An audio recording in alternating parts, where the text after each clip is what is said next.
Hello, everyone. Welcome to episode 6 of our series, Shelf Space with Kino Lorber, where we talk about all things film, filmmaking, and physical media with Kino Lorber's head of acquisitions, Frank Tarzi.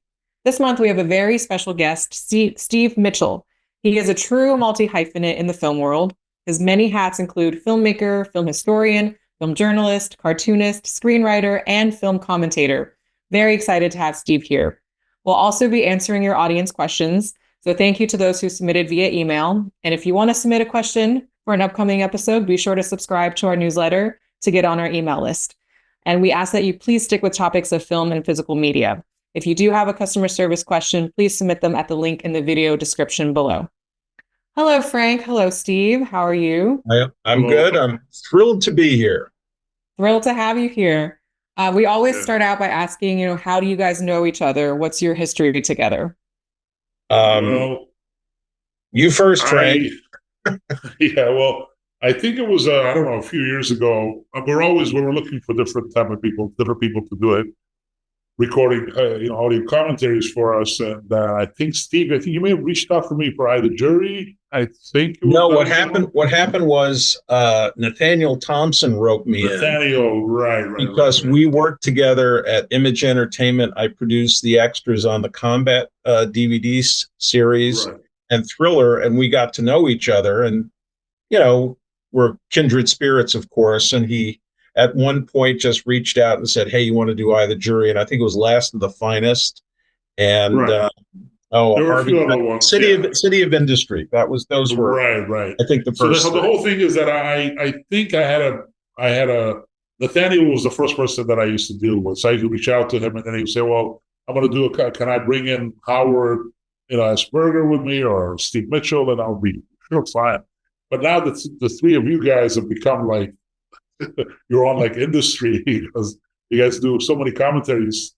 And I mean, for us, I don't know, you guys have how many you've recorded, but it's a few dozen for sure. So I don't have an exact head count, but I think I've done over 100 for you guys. Yeah, that's a lot of So, but then Nathaniel told me that at the time I said, "Oh, I think I've done over 100 for Kino."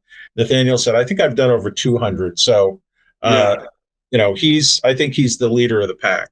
Well, Nathaniel and I were, I knew him from the time I was at Olive, so I had always reached out to him to commentate. Whenever we had some kind of a cult film or horror or anything like that, I would reach out to him. Then he, introduced me to you and to Howard, and then the three of you guys have done a lot of commentaries for us together. Some of them we've got as they were doing.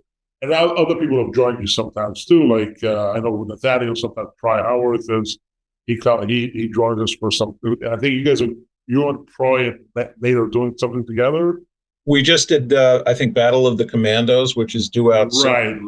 Right. And then Steve also has another partner, which is if you guys have heard any of his commentaries with Stephen J. Rubin, usually for war films. Those are really, really great commentaries. He does.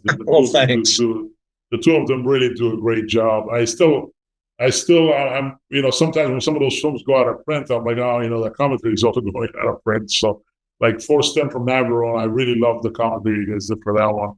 Thanks. The one that I'm kind of most proud of was The Train.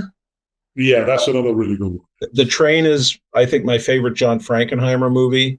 And I think it's one of those movies, every time I watch it, it gets better. And so when I had the opportunity, when you got in touch and said, "Hey, do you want to do The Train?" I said, "Sure." And then I called Steve and he said, "Are you kidding me?" Of course. You guys did The Great Escape too for us, which is really great. Yes, we did.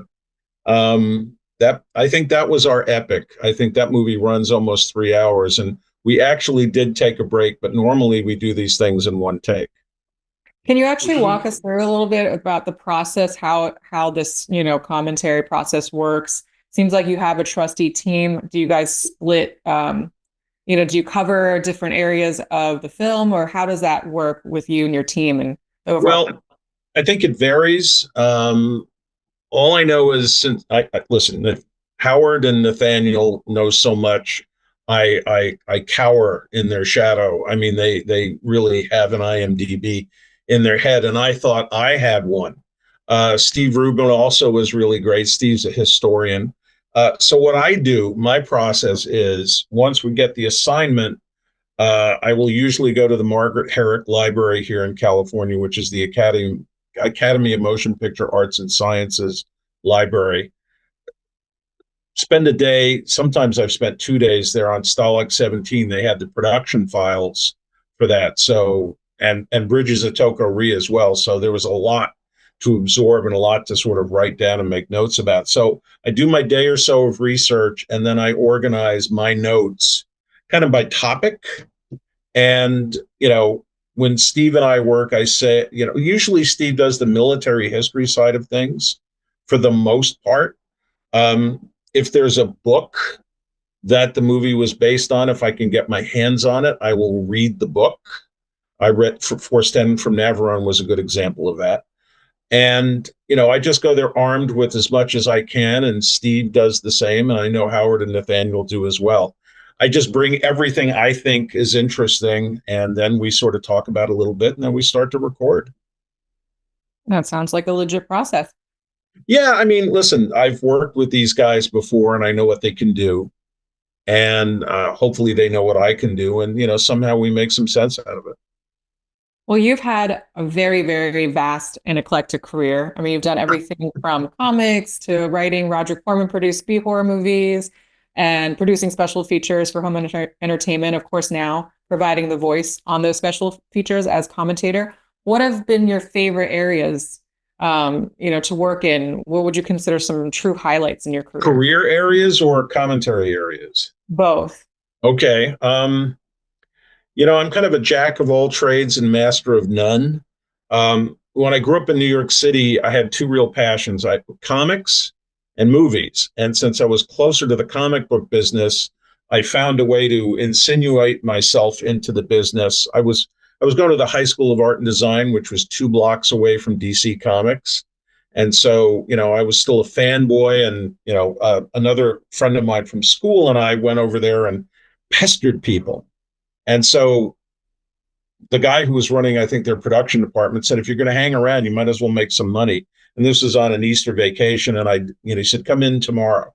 And I didn't know what he wanted me to do. It was probably go for work, which it was, but I couldn't have been more thrilled.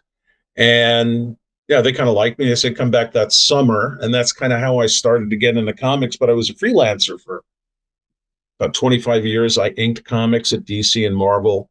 Probably the most famous thing I ever did was I inked Frank Miller's first Batman story. Wow. So, I had that association. I like doing comics. Comics was fun. When I moved to California, Jim Wynorski called me up one night, who's a guy that I knew from New York fan circles. And we were pals. And he said, look, Julie Corman needs a movie about, kids being chased around in a shopping mall for Vestron Video. They were going to finance it. He says, and if we can come up with something they like, we can make the movie. So we went to one of our local, coffee pie places and worked out some storyline about a crazy Phantom of the Mall, big knife, the whole thing. And after we were done kind of beating it out, Jim says those famous words, what if we do it with killer robots? And, I had that very pregnant pause and I had to sort of absorb it. And I said, okay. And then we slapped something together. It was kind of a combination of a synopsis and, like bullet points. And again, we did it in the evening. And the next morning, Jim took it to Julie. Julie submitted it to Vestron, and we had a go picture. And the movie's called Chopping Mall, although it was originally called Killbots. And we had a go picture before there was a script. We wrote, they said, do it. We want it. We wrote the script after we had the deal. Try to get that going today. But that was what was great about the 80s. So that was a real high point. I directed second unit on a number of movies for Roger. I worked on the Spawn animated series. I wrote G.I. Joe cartoons. All of it was interesting to me. Being a creative person, as long as I'm engaged and as long as I'm not bored, it's all good. And then, after my comics career sort of faded away, Steve Rubin and I went to Image and we literally said, hey, you're doing combat on DVD. We would like to produce the extras. We hadn't produced any extras before. And they said, yes. And so we came in and we started producing. Here's one highlight. I did 2 commentaries with Robert Altman. Robert Altman directed early episodes of Combat in season 1. And I went to New York and sat with him and we watched a couple of episodes.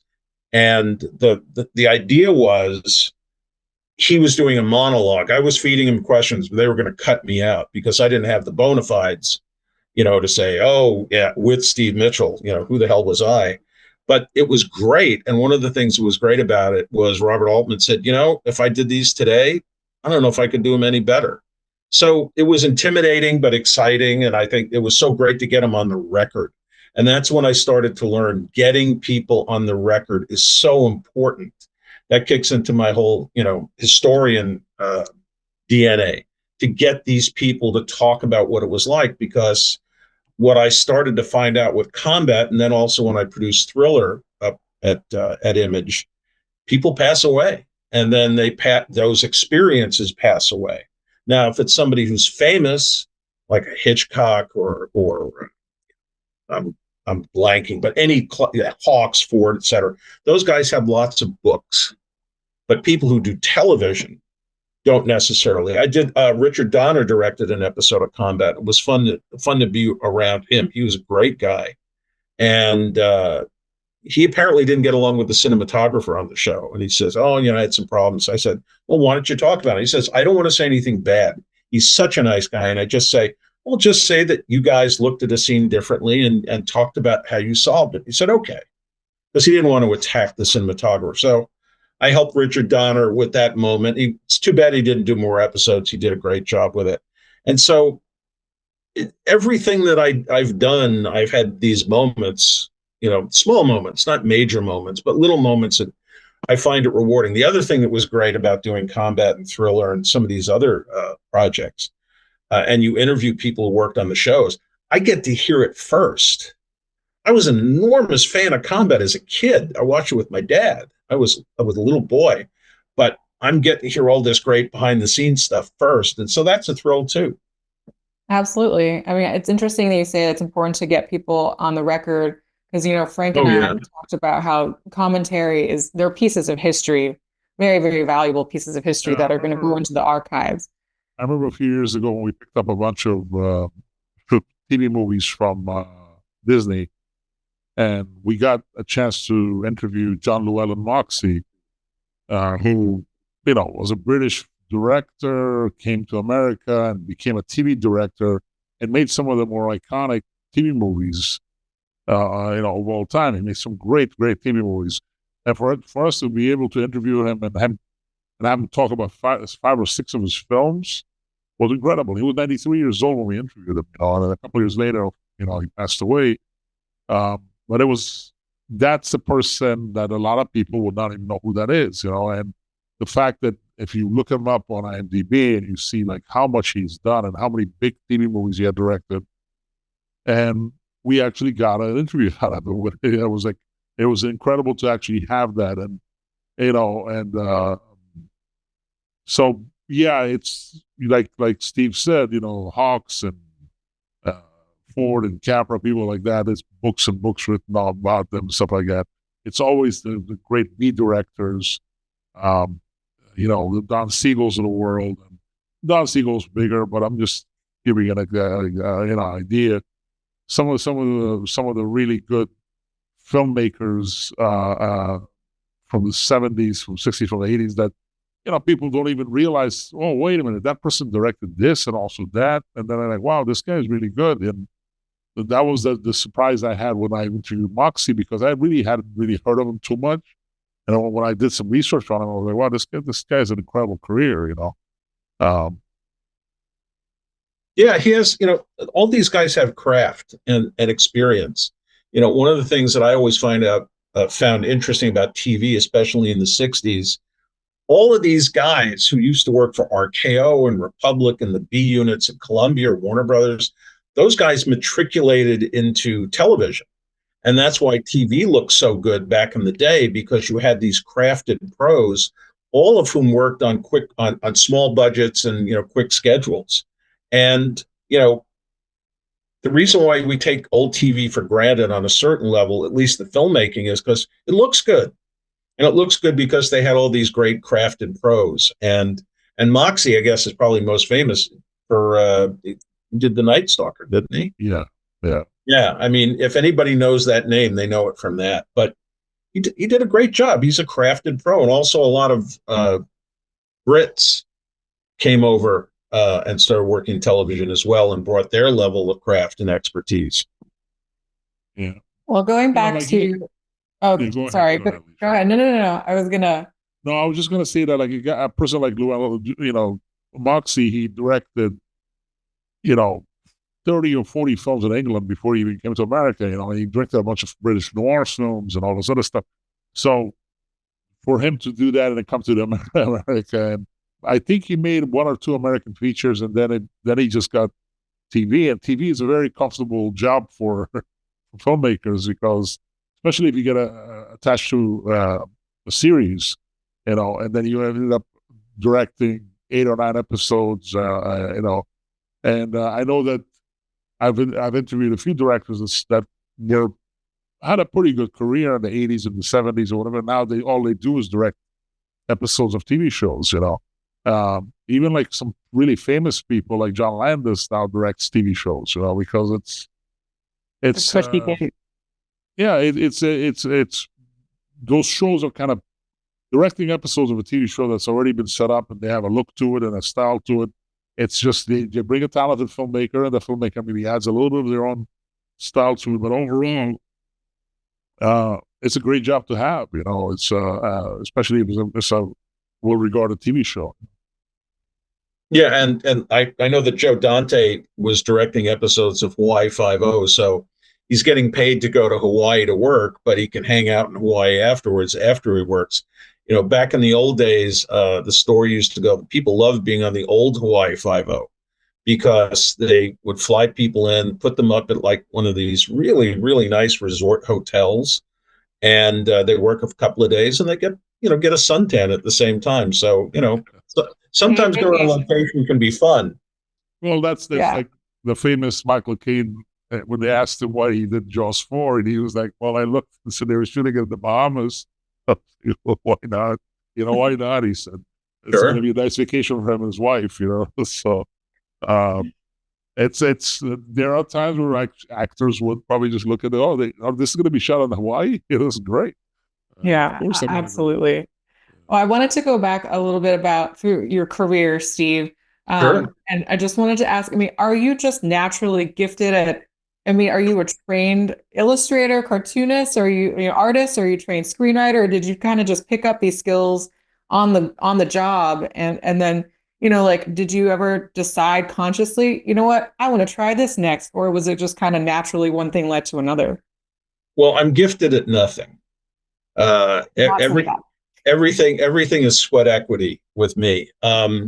I was not a great penciler in comics, but I was really great at rendering and inking, and that kind of became my discipline. A few years ago, I realized that I'm really not much of an artistic type, and what I really wanted to be when I did comics was to be a professional. And I think that kind of influences everything that I do. I got into the animation writing business because a friend of mine who I knew from comics was the story editor on the G.I. Joe animated series. And I'm not a big animation guy per se, but we were having lunch at the San Diego Comic-Con, and he says, hey, you want to write G.I. Joe?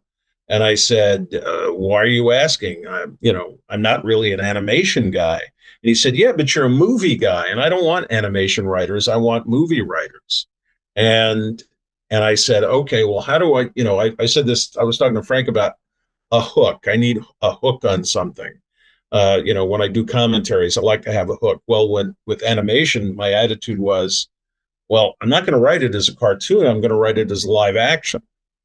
And one of the things that was great about G.I. Joe from a writing standpoint is you couldn't kill anybody, but you could have fist fights and you could blow stuff up. It was like the A-Team. They never killed anybody on the A-Team, but there was lots of action, lots of chaos.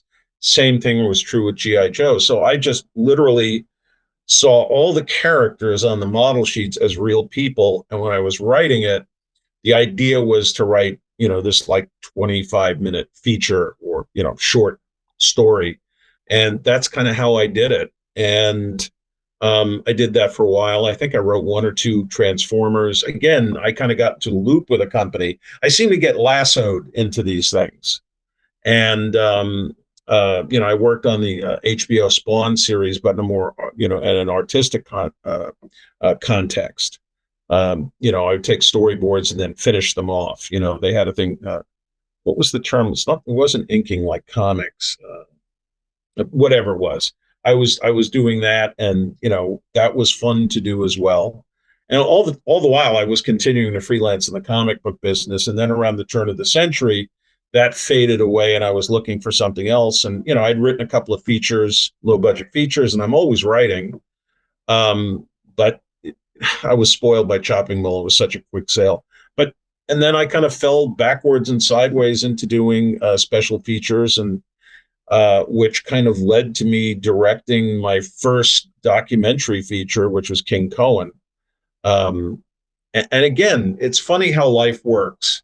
I had the idea, I pitched it at Image. They said, sounds great, maybe we'll acquire it. But, it had to get made, had to be financed. And my buddy Matt Verbois, who runs La La Land Records, we knew each other socially. And he said, yeah, we're thinking about doing other stuff. And I said, I got an idea. And we had lunch, and I said, okay, now that we've digested our food, I want to do a documentary about Larry Cohen. And he said, yes, let's. And after lunch, he said, I don't know how we're going to do it, but we're going to do it. So I had a goal, which was to do it, but I kind of fell sideways into it. And it's about the people that, and listen, Nathaniel Thompson is responsible for me working with Kino. He brought me in on a couple of tracks, and I guess I didn't stink. And, here we are. All about relationships. And the funny thing is that at one point I wanted to be a cartoonist. Okay. Really? I was pretty good. Let's say my father was a very talented artist. I got it probably from him a little bit.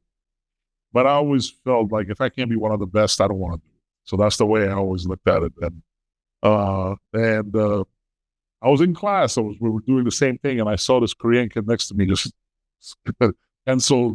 same pencil, same paper. He just did something that I was like, how did he just do that? And I was like, at that point, I realized, no, I may be good when it comes to my friends but I'm not at the level of where I could be a real cartoonist. So that's where that dream fell through. It's not too late. Yeah, no. No, I mean, Frank, take it from me. It's a grind. You don't want to do it. I mean, one of the things that was great about being a freelancer was I went to the movies on Friday during the day, but I was working a 6-day week, and my days were really long. They were on my terms, on my schedule, but they were long. It's a grind. Don't do it. Yeah, and it's the same thing. There was I loved film so much that when I was in high school, I did drama, I did acting and stuff like that. But I realized really quickly that I wasn't very good. I was like, I could do some drama. I couldn't do comedy at all because that's all about hitting your spots. And I remember doing a monologue from The Odd Couple, and nobody was laughing. Like, it was supposed to be funny, but nobody was laughing because I was just kind of just reading it. And, and the lights were getting hotter and hotter. And I was like, I'm never going to do comedy again. At least in drama, I was okay. But, that's how it happens. And then eventually I'm like, well, I still want to be in film, and I want to do movies. And then let's become a filmmaker. Let's direct something. And, my partner and I, we wrote a bunch of screenplays. We never shot them. I was never happy with the final result. And, but then the Kino thing happened, where this opportunity opened up. I was the head buyer at Kim's Video. I had a really good job.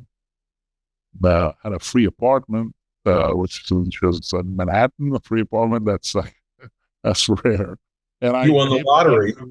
I gave that up to come to Kino, and then it was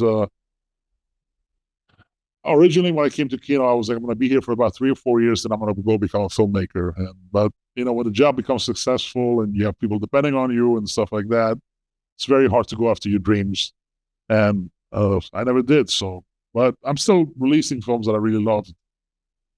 You're still as a doing kid. great work within the film industry. Yeah, Very important work. Something that you two have in common is your love of genre movies, right? Subgenres, yeah, very like much. war films, espionage, heists, spaghetti westerns, etc. Can you talk about what your favorite subgenres are? And yeah, talk about your love of subgenres. The whole Well, thing with some genre, Steve, if you agree, is that, you have thrillers, but then within that thrillers, you have heist movies and you have espionage films. You have, within horror, you have the serial killer movies and you have all of that. I always kind of love that. I felt I wish that there was a way to to separate those. As say, because a movie like Silence of the Lambs is not really a horror film. It's more of a crime movie. It's more of a thriller, more of a mystery. But at the same time, it has a lot of fear in it. But so I think that's like a serial killer film, and that's like a subgenre. I don't know. What's your favorite? Like, I know you and I talked about Men on Mission movies. Within the war films, you had all these Alistair MacLean type of films like Guns of Navarone and The Where Eagles There, where yeah, they're war films, but they're more actually fun action movies.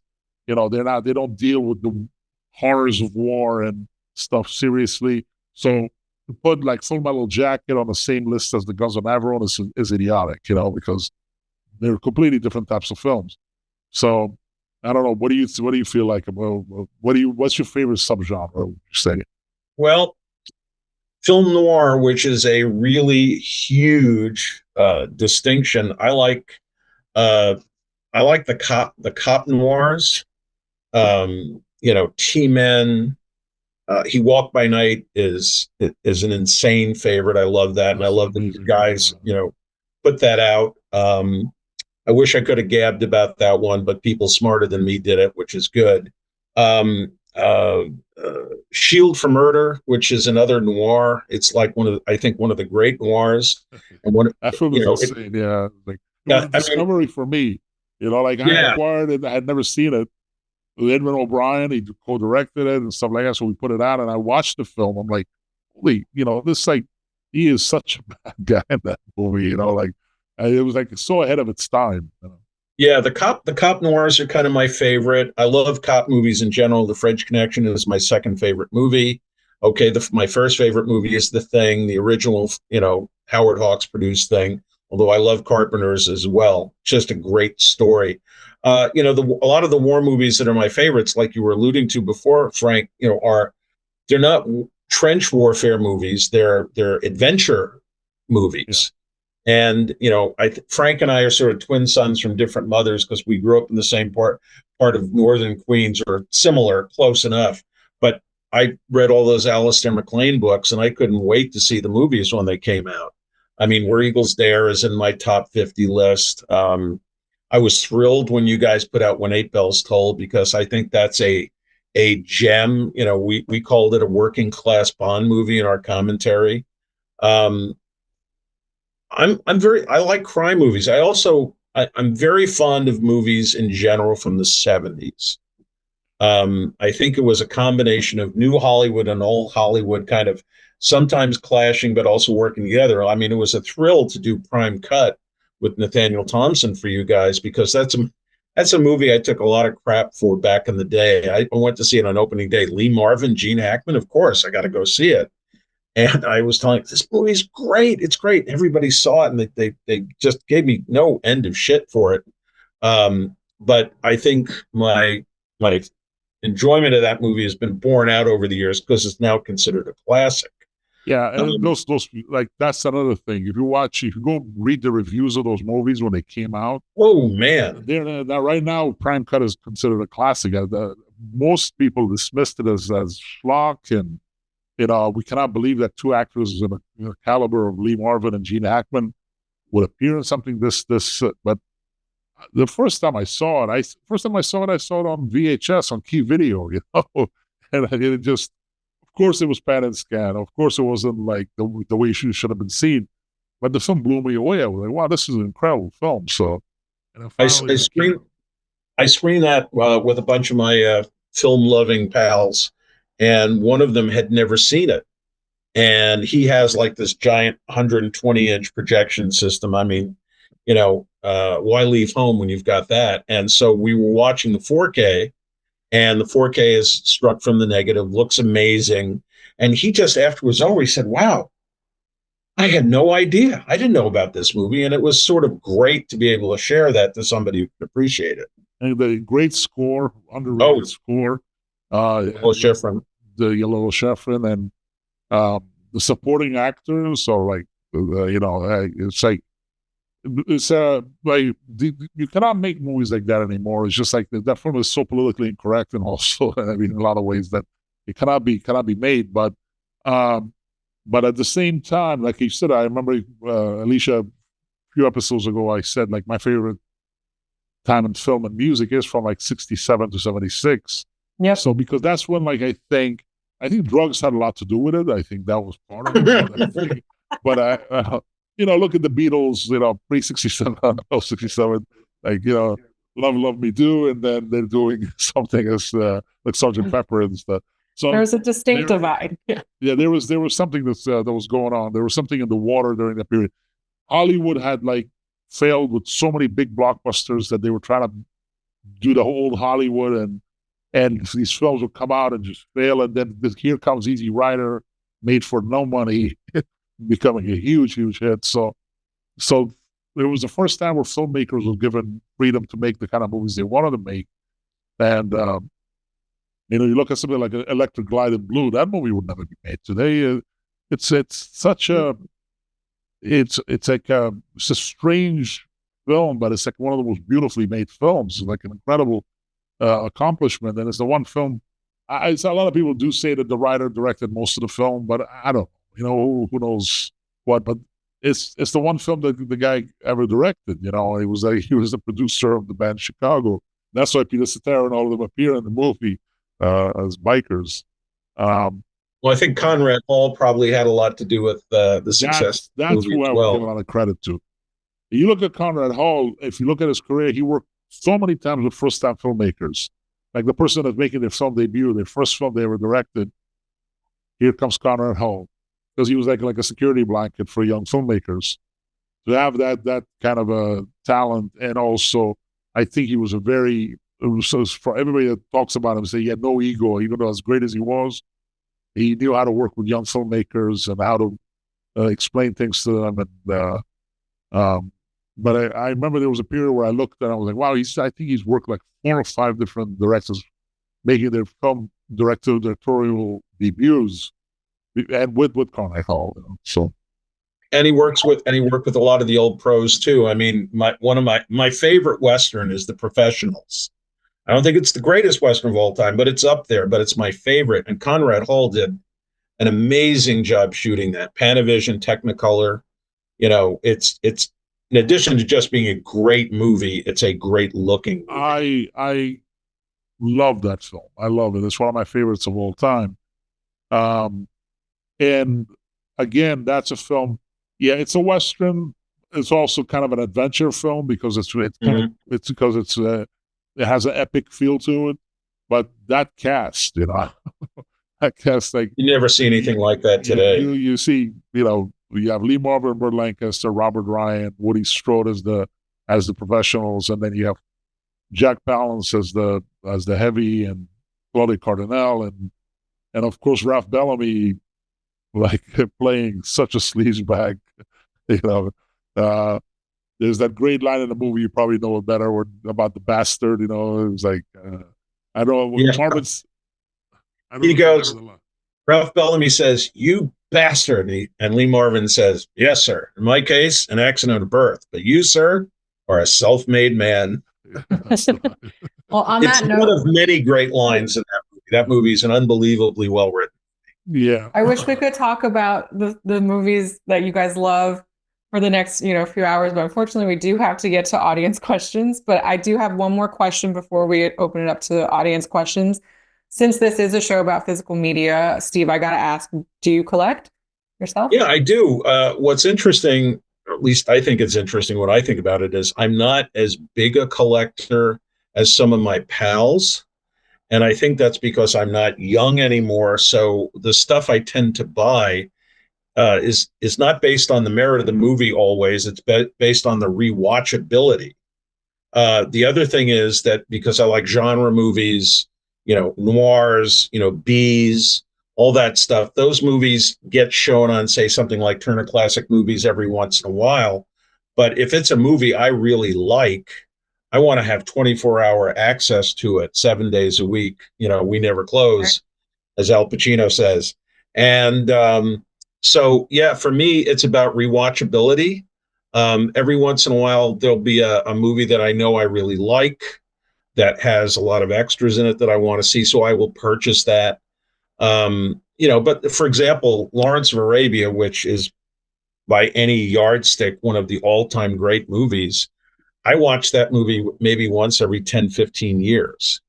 I watched it recently on 4K and it seemed like a new movie to me because I don't watch it on a regular basis, but yet The Professionals I watch probably twice a year.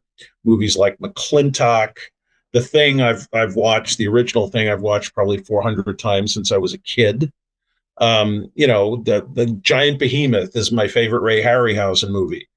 I want to have access to this stuff. Them, The Dirty Dozen, Where Eagles Dare. These are, I was corralled into doing a top 50 list by my friends, and I realized I have every single movie on that list on my shelves. But then again, there are other small pictures which I want to have access to because, they don't get the exposure that some movies do. So a lot of what Frank puts out and a lot of the titles that I do for Kino are movies actually I would have bought because they sort of fall into that sweet spot for me. I think rewatchability is a very, very, it's a top reason, I think. I mean, I think of movies as emotional support. They're like friends that you want to go and visit whenever you feel sad. You want to put this on, or when you want, be empowered, you put this on, and you can't rely on digital for that. So, yeah, I'll put one more button on that. Whenever I watch The Thing, when I hear the main title music, I smile. Because I love that movie. I love those characters. So it makes me smile, which is good. Well, yeah, that's the thing. I mean, you said Lawrence of Arabia. Lawrence of Arabia undoubtedly is one of the greatest films of all time. But if I was making my personal favorite movies of all time, I don't think it would make my list of my favorite 50 or 100 films because I am not going to watch it as regularly as I would watch Where Eagles Dare. Where Eagles Dare, I watch every year. Of course. Especially if it's cold and it starts snowing, I'm like, you know what? This is a good Sunday afternoon. Let me pop it Where Eagles Dare. I love watching that film. So there's a lot of films like that you, like you said, the sooner the film starts, the music, everything, that brings a smile to your face, like when I watch Bullet, like as soon as like that Lalo Schifrin music comes on, and you just like, okay, this I've seen this so many times. We posted something on Facebook and on Twitter where it had 3 doors, films recommended, new films recommended to me by friends, films I've seen 100 times but I want to watch again. And the guy kicks the door, the third door, and it was a great like little thing that we're like, yeah, that's what we are. We kind of, it's like, it is comfort food, It's like there's certain films you want to watch over and over again, and don't call it a guilty pleasure. Don't call it anything like that. It's a movie that you love and it's your favorite movies. That's it. And then stand by them, So absolutely. Well, with that, let's open it up to audience questions. We have some really, really great ones this month. First one comes from Barry Forshaw. He says, Kino Lorber manages to find a host of neglected films to be spruced up and handsomely presented. Do you foresee that it might become harder to find suitable material as the years roll by? Well, Barry has done commentaries for us, but it gets tougher, and surprisingly, remastering is not the prices have not gone down. In some cases actually went up. Taking chances on smaller films that we've done in the past is becoming more and more risky. So, introducing a film like Shield for Murder, or City That Never Sleeps, stuff like that I did at Olive. Introducing films like that, it's going to be a lot tougher to do now because it's like, okay, you're taking a chance of putting a film like that out because you know it's not going to be a big money maker. It's not going to be. You just hope that enough people see it, that there's enough written about it, and it creates. There's like a fan base for that film now. I think Shield for Murder is one of those films that anybody that sees it loves it, but it's like most people don't know about it. You know, when it comes to Edmund O'Brien, everybody knows DOA. You know, everybody knows a couple of his other noir films, but that's like that film is really, really great. You know, so. Leslie asks, I understand that movies can often be difficult to re-release due to music rights issues. When you license a movie from a studio, does it come with the music rights cleared, or does Kino Lorber have to then go and negotiate those rights? If so, have you ever licensed a movie from a studio only to find that it is impossible to release due to complicated music rights? No. The studios usually know what's cleared and what's not. Most films that they license to people, they've already cleared them. There are some cases where they say, well, there's one song here, 2 songs that may cost this much. You know, whereas so-and-so studio, you guys are a little label, you guys want to go maybe negotiate the price and bring it down, go ahead and do it. And we've done that. I know the Shout has done that, and we've done that. And then there's ones that sometimes kind of become quit claim cases where they're not sure if it's cleared or not, but they're like, well, if you want to put it out at your own risk, that rarely happens, but once in a while that happens. Or we put something out, we're like, yeah, I think this 1940s film is safe, you know. I think we're not going to have somebody come and say, wait a minute, you know. But yeah, it's usually the studios have cleared. They would not license a film if the music is not clear. Like, people have always asked me about that Burt Reynolds film, WW and the Dixie. Dance Kings. Dance Kings. That film cannot be released. Fox told me that the music clearance is like $150,000 or something like that. And they're not going to spend that much money on releasing that. I mean, if it's an important film, like it took forever for Paramount to eventually clear Looking for Mr. Goodbar, but that was not available for a long, long time because of the soundtrack. You know? So unfortunately, there's these little rules. And people are like, well, it comes out of England. I'm like, yeah, that's different rules over there. They could get them released without any penalty. And then, it plays on television. That's also separate. Each one is like, I'm always amazed when I see movie like Coming Home, which is loaded with music from huge artists, but it was cleared. It was cleared at the beginning of home video. But whoever did it the right way. You know, they cleared it for home entertainment. They did not use the word VHS. They did not use the word Laserdisc. And once you put that in there, they're like, well, you cleared it for VHS, but you never cleared it for DVD. Yeah. So that's why a lot of films that were out on VHS have never come out on DVD because they were not clear for DVD. Yeah, the business of music copyright is no joke. This question is for Steve from Brett Hampton. He says, hey, Steve, glad to see you still in action. I've been collecting Kino Lorber and enjoying the quality and extras you expertly do. Where do you see Blu-ray in the next few years? Do you think we'll really get 6 or 8K, or will we see more 4K and less HD? Well, a friend of mine who is part of my movie watching group, every once in a while we'll watch kind of he's a sub B programmer of some kind that's where they go to the negative to do the transfer, and he says, too many Ks.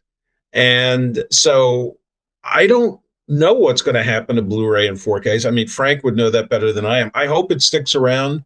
The one thing that I like as a collector and as a fan is, and this is happening more and more, that companies like Kino and the other labels, sometimes they get access to the negatives.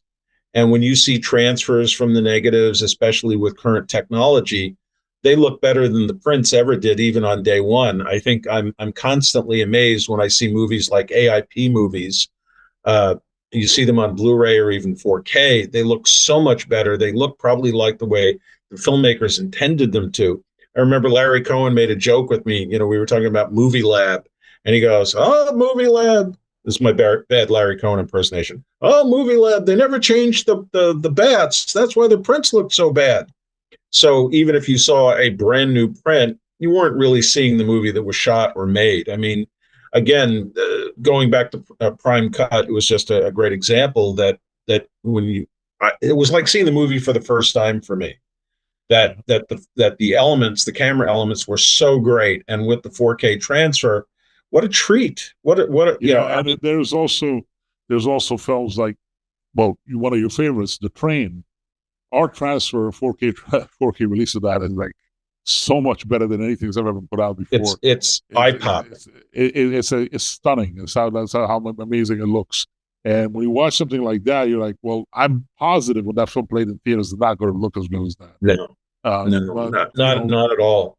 Yeah. I was just going to say, the other thing that's great about seeing movies on Blu-ray and 4K is that black and white movies have so much more depth and nuance to them when you get to see them transferred well from good elements. And so again, it's a way to re-experience the movie almost for the first time. And I watched with a buddy of mine, Gary Girani, who's also someone who works for Kino as a commentator. We watched Red Mountain, which is this Alan Ladd movie, which I had never seen before. And it was just eye-popping. It was a Technicolor movie. That was from the NEG, right, Frank? Yeah, that was done by Paramount. They did that was, I think, a 6K. It was a 6K scan of the I think, of VistaVision film elements. So there is no. I as far as Alicia, just to try to answer something, I hope there is no 6K discs and 8K discs. I think 4K is more than enough. Yeah, they could do 8K programming where they shoot it on 8K, but I think film is perfect when it comes to 4K. You're getting as much as you need. You're not going to improve on film when it comes to that. The scans sometimes are done at 6K and 8K but the final master still needs to be 4K. It cannot be better than that, I think it looks pretty good to me, in my opinion. So I agree. 4K is pretty good. Here's another question actually about sort of the production process from Kajin. He or she says, I've always been interested in the design and production process of physical media, like who designs the slipcovers, how and where the discs are pressed, how do you decide what materials to use, the quality control, packaging, etc. Kino Lorber has been around for a while, so you have experience with various formats as well, like VHS, Blu-ray, 4K, etc. How has the process changed or evolved over the years? I'd be very interested in a documentary about this. Is this something you would consider making? Well, I'll leave the documentary for Steve. Maybe he'll make that. As far as the actual, it's, there's a lot of people involved. I mean, I'm personally wasn't just the head of acquisitions. I would oversee the whole release. So I was the Blu-ray producer. My name is not on the packaging because I'm not a person that, there's nothing, look, again, a lot of my friends put their names on packaging, so I'm not gonna, I just don't need to put my name on everything. So, but I produced every release, every film that I acquired for the Studio Classics and before the Hall of Film. And before that, when I was at Kino Lorber, when I acquired something like, when we did the One Car Why films and stuff like that, I oversaw the whole thing when I was involved in the package design and extras and all of that other stuff. Now, more and more, I'm like, well, if I'm going to really continue spending more time doing acquisitions, I need to delegate. So I've been giving a lot of the films, the Studio Classic films and stuff that we acquired, especially now the Kino Cult films, to other people of the company. So that's something that we. But as far as decisions are usually made by one person, whoever is in charge of that label. That person decides how much money we're going to spend on extras and packaging and booklets and stuff like that.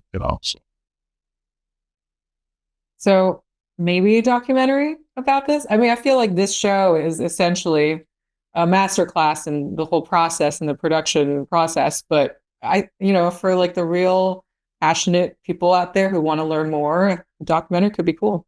Well, there's a documentary being made, I think, on physical media. I was interviewed for it. Oh yeah, a few months ago. Yeah, I'm going to be into that. I guess I'm going to be appearing it. It's about the pretty much the history of physical media and all this with Anchor Bay, and then eventually all the other labels that come since then.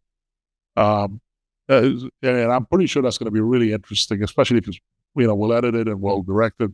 I think it should be very interesting because every person involved in this business has good stories to tell and good to get, So, but yeah, I would love, maybe Steve could also do one of his own, and also, I don't know. It's a thought. Yeah. Wait, can you talk a little bit more about that documentary? Are you, able to disclose anything else? Like who's making it? When's it coming out?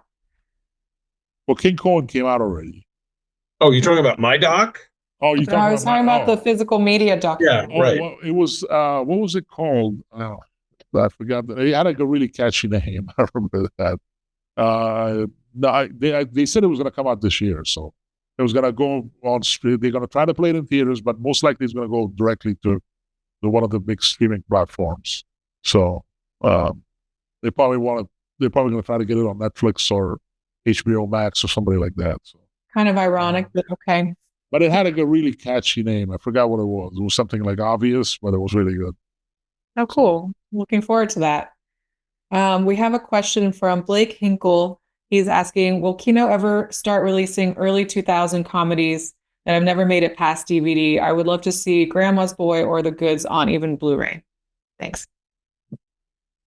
Some of them, like Grandma's Boy, I would release because that's kind of become a cult title. It's Adam Sandler's, crew got their own movie. He gave his buddies their own film. The guys that appear in all his films. Early Jonah Hill too. Yeah, early Jonah Hill and all this stuff. And it's like I think it's like a fun movie. So yeah, I would release that if it was available. But right now, it's not available to us.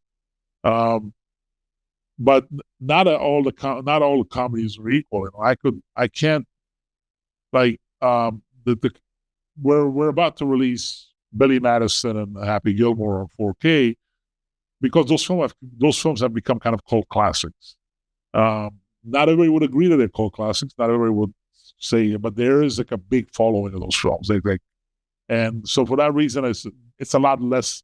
If we, there's certain actors, like John Candy, I think, Chris Farley, people like that, I think you would take chances on their films a lot more than you would on just a typical comedy, like a romantic comedy. So even though some of those movies I really enjoy, I just don't think they're 4K worthy. But Blu-ray, I think everything should have been released by now on Blu-ray. So if they were available to me, I would put them out. Yes. Those movies are more my generation. That's the stuff that I grew up in the 80s and 90s. So that's the kind of stuff I would start collecting. Speaking of collections, Stephen asks, and this is for both of you, either of you can answer, how do you organize your collections? By alphabetically, chronologically, by director? Alphabetically for me. I know a lot of guys like to do it by label because it's attractive having, all of the spine designs and stuff, but alphabetical for me. I'm old school. When I did have a larger collection, it was alphabetical. Now, there was periods where I actually separated certain directors or certain, like I tried to put all the Kubrick films together and all the Hitchcock ones, but eventually I'm like, this is becoming confusing. Let's just go back to alphabetical. My collection has gotten smaller as the years have gone by, like Steve said. If I have a movie on my shelf for 2-3 years and I never took the shrink wrap off, I'm like, maybe that's a nice donation I could make to Salvation Army or something. So it's just like if I'm not watching it regularly, I shouldn't really own it. So for me, the films that I own are the films that I'm passionate about. It could be like some people will like, well, wait a minute, it's like Little Bad Bean. That movie I really love. I'm going to watch it pretty regularly. So the ones that you would hate to get up and go to your shelf and like, oh, I don't have this film. Those are the films you want to have. The ones that you're going to one day get up and try to look for and then be very happy that it's still there. So. Yeah, I think you want to just, if you have a whim for something, it's really comforting to know that it's there within, arm's reach. And I guess if it's alphabetical, then it's very easy to find. It is for me. Yeah. Well, this is an interesting question about collections as well from Chris. I love my physical media, but as my collection grows, I've been considering building a media server to digitize and consolidate my collection. What are your thoughts on media servers and their relationship to physical media? Then it's not physical media anymore. I mean, that's the whole thing. I mean, the whole idea is like, we're all, depending on where you live. I mean, if I think where Steve, now lives in Los Angeles, and so you could have a lot more space in your house or apartment. Living in Manhattan or and even if living in Queens and other boroughs, you're not going to have that much shelf space, so you're all going to be limited. So instead of doing that, maybe just, maybe do it to the films that you don't care that much about. But make sure you keep your collection. The films that you care about, make sure those are on the shelf and they're not digitized or put on a cloud or something like that. I wonder if they has a backup, but yeah, that's a good point. Well, I also think that, I remember years ago, I was at Image and there's a guy up there who was one of the editors, and he always said that the physical media, even back in the earlier part of the 21st century, it's always going to look better, than cable or now streaming because of things like compression and stuff. If it's an important movie to have, it's important to have it physically. Also, just because it can't get lost in a cloud or it can't get accidentally dumped. I have a little bit of a jukebox in my computer for certain movies that I want to have, maybe for sequences, or scenes or something like, as reference. But if it's a movie I love, I always want to have physical media. And the most current physical media, I don't know how many times you bought The Great Escape, Frank. You probably bought some 5 or 6 or 7 of them yourself. Yeah, no, yeah. I mean, that's if you think about it. I had owned that on at least 2 different times on VHS, and I know I owned it on Laserdisc, and I owned it on DVD, and then the Blu-ray. I think I bought the MGM Blu-ray, but I never bought the Criterion one. And then we put it on 4K, where I felt like, okay, this is now it's done. That's one of the great things about putting stuff on 4K. I don't care if people think there's going to be 6K and 8K and all of that. As far as I'm concerned, once you put out on film on 4K and you do it right, it's been released. Now it's you were able to put out the best version of the film in the market, and so I'm very proud of like our releases on like The Train and Prime Cut and The Good, Bad, and the Ugly and all these type of things. And they just, The Good, Bad, and the Ugly is probably one of my top 5 favorite films of all time. It's maybe my favorite movie of all time. I don't know. I don't think I could ever do one film as favorite, but I had never seen the film look that. I mean, actually, I kind of got emotional when I popped on the disc. I was like, wow, this looks incredible. The fact that I got to do it, the fact that I was behind it, and we spent all that time fixing the colors and fixing all the issues that were on the Blu-ray and everything, and released a very, very nice version of the film. That's an accomplishment. It's not something that I did by myself. I was part of the team that did it, but I was the person that greenlit it. Let's say this much. I said, let's do it, So and that's yeah. So that's about it. We have another question for Steve from Joseph Baeza.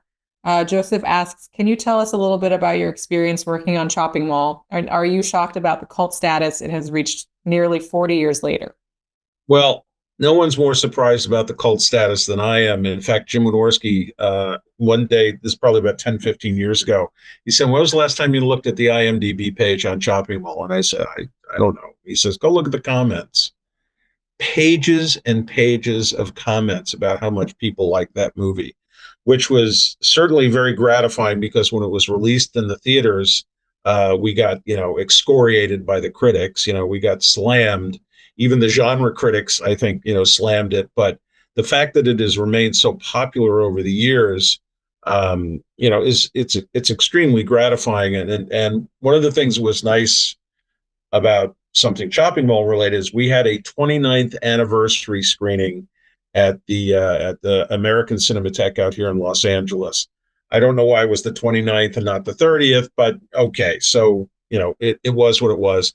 But we got together most of the cast And some of the key, we had Bob Short, who created the robots. We had Chuck Serino, who did the music, and most of the cast. And it was like a high school reunion. And the best part was after the movie was screened and the audience went nuts. I mean, they loved it and they were laughing in the right places. Then we go up there and, we got a curtain call, but it was like, again, with the high school reunion metaphor, it was like, we were the cool kids. We were the cool kids in school. So it was very gratifying. Everybody I ever meet, rather, I mentioned I did Chopping Mall, and they almost always say I love it. So what's crazy about Chopping Mall was, in addition to the fact we got that quick deal, when Jim and I wrote it, I think it was fairly safe to say that we didn't completely know what we were doing, but what we did do was we wrote a movie we wanted to see. And, it was a valuable lesson because whenever I've written spec screenplays, I never write anything I don't want to see, because partly the fact that I want to see it, I want to see how it turns out. So that helps with the writing. I think one or two times I'd done a couple of assignments where I was, it was a money job. I wasn't that crazy about the job or the idea for the movie. And it was tough. So it's really important to do stuff that you want to see, because I think that gets you over the speed bumps that always come with doing any creative endeavor. Yeah, absolutely. Your heart has to be in it. You got to be passionate. That fuels the project, especially when it gets tough, and it always gets tough. So, I mean, money is a big motivator to do something you don't want to do, but I've never worked ever in an area where I got paid a lot of money for what I did. So passion and interest and enthusiasm was important. And I think Chopping Mall was the number one the restaurant series that they created. That was the first movie they put out. Yeah, it was number one. Yeah, it was the first one. And I did a ton of extras for that too. That's pretty incredible when you think about it, right? I mean, from all the films, they chose that as the film to go out with. I think Blood Diner was number 2. That was number 1. And I remember also watching the Marvel's, what was it called? The TV show, Agents of S.H.I.E.L.D. They did a whole episode based on Chopping Mall.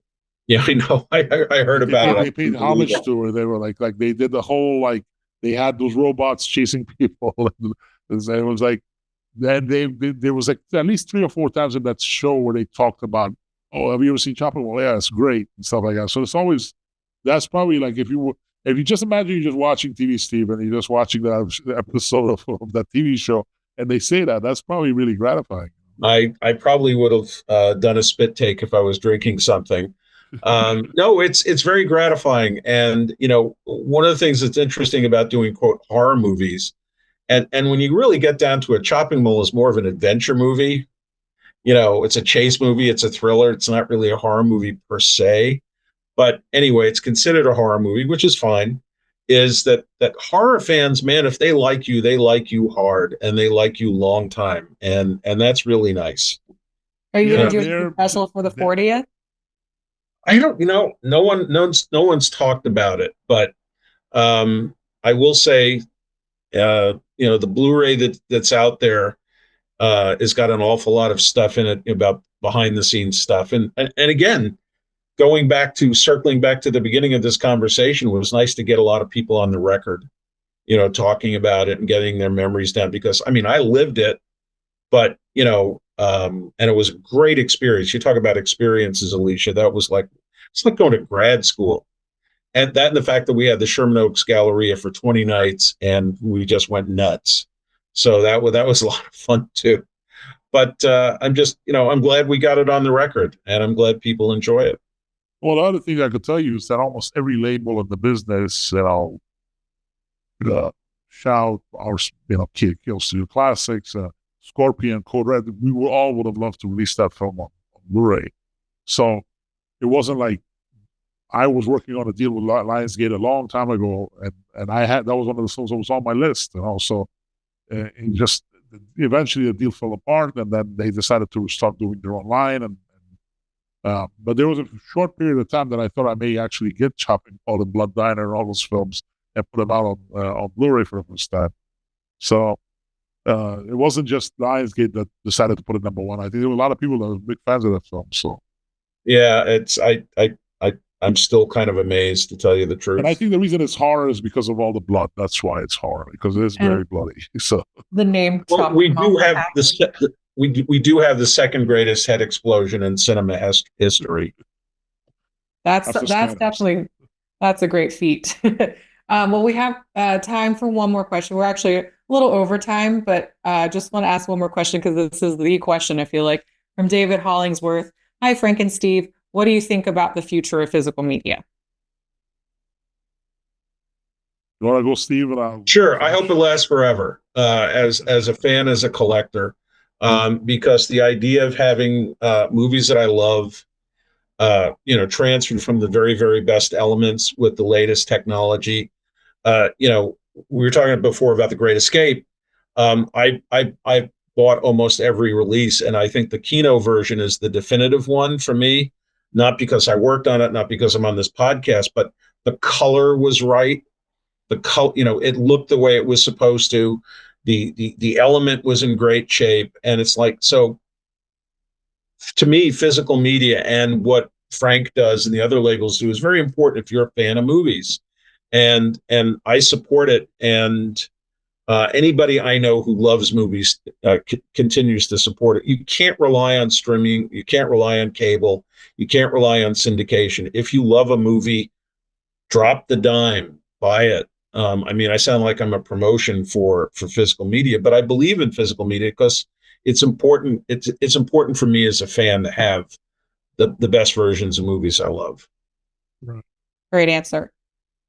Yeah, I think, like I said, it's a slowly declining business. I think it's kind of a shame that a lot of the films that we probably would have taken chances on 10 years ago and stuff like that, we may not take chances on anymore.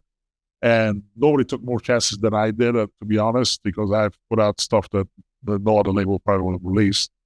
And some of them have been very successful for us. And that's the great surprise of this business, is when you pick up a film because you think it's a great little film and you hope you don't lose money on it, and it actually becomes successful and actually starts selling well. You're like, okay, this is great.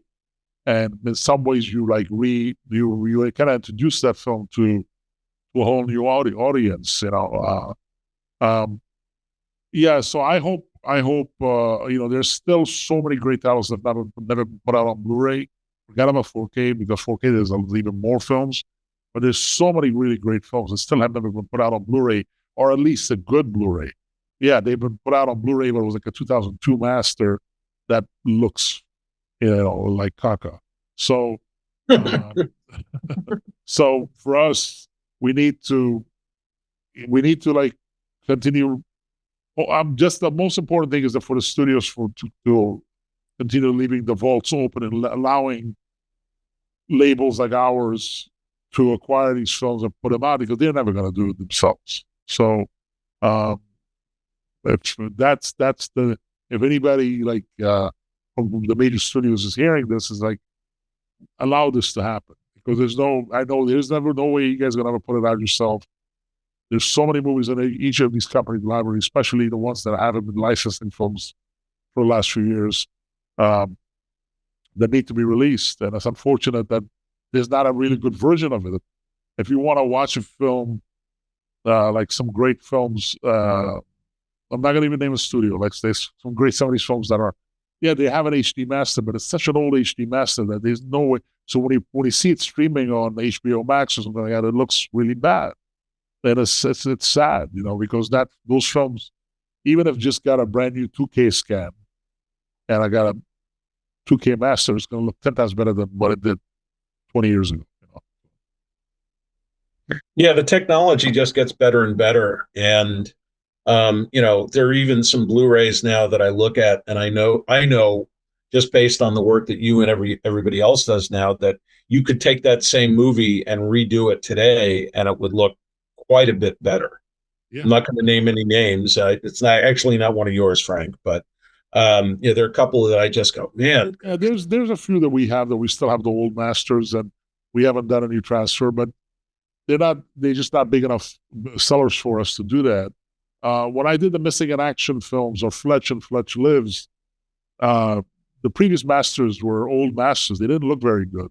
the new transfers look beautiful. They're not 4K restorations. They're not full 4K, but they look really, really great. So, and those films have never looked as good as they do right now. So, well, I love the takeaway. If you care about film, then you should care about physical media. And I think that's a great message to conclude on. Thank you guys. Thank you both so much, for another wonderful episode. Thank you all for joining us today. And thank you, Steve, for being our special guest. Oh, my pleasure. One last thing we got. Oh, yes. They're going to, next week when the sale starts, they're going to be part of that sale. So if you guys are interested in wearing a Kino Studio Classics hat, you have a chance to purchase it now. So. Very stylish. I like it. Steve, I'll send you one. So. Oh, I appreciate that. Thank you, everyone, for submitting proudly. questions.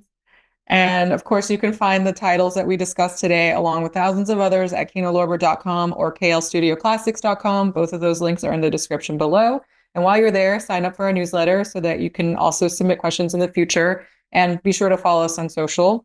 Thank you so much. We'll be back next month for episode 7. So we will see you then. Okay, thank you. Take care. Thanks.